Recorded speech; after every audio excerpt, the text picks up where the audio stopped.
Hello everyone, आप सभी का एक बार फिर से स्वागत है हमारे यूट्यूब चैनल पर। एचएसएससी से जुड़ी दोस्तों न्यूज़ है। न्यूज़ अच्छी लगे, वीडियो अच्छी लगे, ज़्यादा से ज़्यादा शेयर कर दीजिएगा।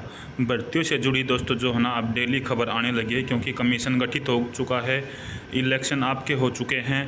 बात करें जो अध्यक्ष हैं, चेयरमैन हैं जो एचएसएससी के, उसको भी जो है ना अपना चेयरमैन मिल गया है। अब जो इंतज़ार है तो वो है दोस्तों भर्तियों की प्रोसेस में तेज़ी लाने का। जी हाँ दोस्तों, भर्तियों की प्रोसेस में तेज़ी लाने का जो है इंतज़ार है। एचएसएससी भर्तियों में भ्रम की स्थिति सरकार को पड़ सकती है भारी। गलियारे में पंजाब एवं हरियाणा हाईकोर्ट की तरफ से सामाजिक आर्थिक मानदंड के अंक सरकारी नौकरियों में देने की अधिसूचना जो है ना रद्द कर दी गई थी।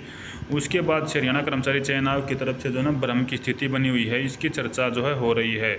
नौकरी के इंतजार में लाइन में लगे लाखों शिक्षित युवा सरकार के एचएसएससी के आगामी फैसले का इंतजार कर रहे हैं, क्योंकि जो हाई कोर्ट से फैसला आया था जो सोशियो इकोनॉमिक क्राइटेरिया वगैरह का, उसको लगभग 10 दिन हो गए हैं और सरकार जो ना सुप्रीम कोर्ट जाने के बयान देने के अलावा कोई भी और तरीका इसमें नहीं बताया है।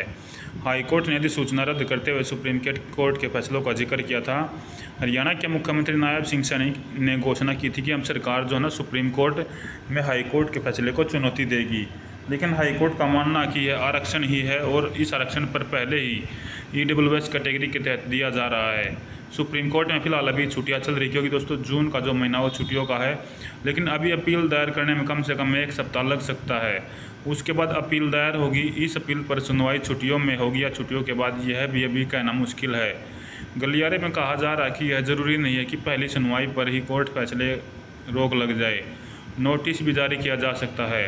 अगर तुरंत रोक नहीं लगी तो एचएसएससी में ग्रुप सी और ग्रुप डी की लगभग जो 60,000 पदों पर भर्ती प्रक्रिया चल रही थी, उस पर एचएसएससी आगे नहीं बढ़ सकता।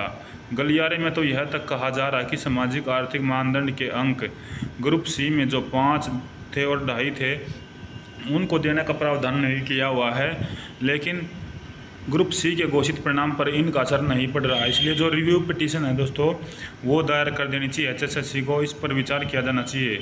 गलियारे में चर्चा यह भी चल रही है कि उम्मीदवारों का एक वर्ग ऐसा जो हाईकोर्ट के फैसले के अनुसार भर्ती प्रक्रिया पूरी करना चाहता है, जबकि दूसरा वर्ग सुप्रीम कोर्ट में जाकर इन अंकों को देने की वकालत कर रहा है। भाजपा नेतृत्व का मानना है चूँकि इन अंकों का ज़्यादा फायदा जो ना पिछड़ी श्रेणी के बच्चों को मिल रहा है, जो पिछड़े वर्ग से संबंधित है, इसलिए सरकार इन अंकों को बचाए रखने की लड़ाई लड़ना चाहती है।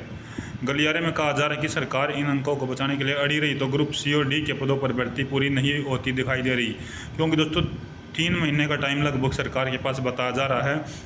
इस सवाल पर मुख्यमंत्री नायब सिंह सैनी ने जवाब दिया कि सरकार 50,000 और पदों पर भर्ती करेगी, लेकिन गलियारे में भी कहा जा रहा है कि शायद यह आंकड़ा सही नहीं है, क्योंकि जिन पदों पर भर्ती प्रक्रिया चल रही है मुख्यमंत्री उन्हीं पदों के बारे में बात कर रहे हैं। चुनाव आचार संहिता हटी है तो मुख्यमंत्री नायब सिंह सैनी ने इस विषय पर पहली बार बोल ही दिया और शब्द निकल ही गया कि विधानसभा चुनाव होने में 4 महीने बचे हैं, इसलिए इन 4 महीनों में 50,000 से ज़्यादा भर्तियाँ जो संभव ही नहीं हैं, क्योंकि जब तक सरकार सामाजिक आर्थिक मानदंड के अंकों पर स्पष्ट नहीं हो जाती, तब तक 50,000 भर्तियाँ कैसे होंगी या कैसे कर सकती है। तो गलियारे में चर्चा चल ही रही है, नई भर्तियाँ तो छोड़ो, पुरानी भर्तियाँ भी होनी अभी मुश्किल हैं। हिम्मत सिंह को एचएसएससी का नया अध्यक्ष बना दिया गया है। किसी को भी अध्यक्ष बना जाता है तो कार्य समझने में थोड़ा टाइम लग जाता है। अगर पूर्व अध्यक्ष भोपाल सिंह खत्री की निरंतरता बनाए रखते और विधानसभा में अगर भाजपा की सरकार बन जाती तो नए अध्यक्ष को नियुक्त किया जा सकता था। 3 महीने के लिए खत्री सिंह को बनाए रखकर पुरानी भर्तियाँ पूरी की जा सकती थी।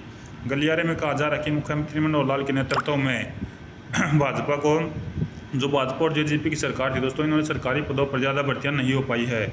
सरकार सीईटी में फंस गई, जबकि हर साल एक सीईटी होना था और 2-3 साल में ये एक ही हो पाया है। ग्रुप डी की सीईटी भी एक ही बार हो पाया है। सीईटी के चक्कर में पुरानी बहुत सारी भर्तियां भी वापस ले ली गई थी, तो ये एक भ्रम की स्थिति फैली हुई दोस्तों। भर्तियां होना अब थोड़ा सा मुश्किल काम लग रहा है, क्योंकि सरकार अड़ी हुई है कि वह उन नंबरों का या उन भर्तियों को बचाएगी जो कि फिलहाल चल रही है सुप्रीम कोर्ट में, जबकि छात्र दोनों तरफ से पिस रहे हैं, चाहे वो सुप्रीम कोर्ट के वर्डिक्ट का पता लगाए या ऐसे जो छुट्टियों के बाद, क्योंकि जून में जो ना महीना लगभग छुट्टियों का सारा है। तो देखते हैं कब नया एग्ज़ाम शेड्यूल आएगा, क्या दोबारा फार्म भरे जाएंगे, कैसे प्रोसेस जो है भर्तियों की रहेगी। फिलहाल दोस्तों हरियाणा पुलिस की भर्ती पर भी थोड़ा सा इनमें यह है कि नंबरों की वजह से या एडवर्टाइजमेंट में कुछ फेरबदल करना पड़ सकता है। तो देखते हैं इसमें आगे क्या होगा। आप फिजिकल की तैयारी करते रहिए, आपका फिजिकल जल्दी ही होगा। इस वीडियो को ज़्यादा से ज़्यादा शेयर कर दीजिएगा। धन्यवाद। जय हिंद, जय भारत।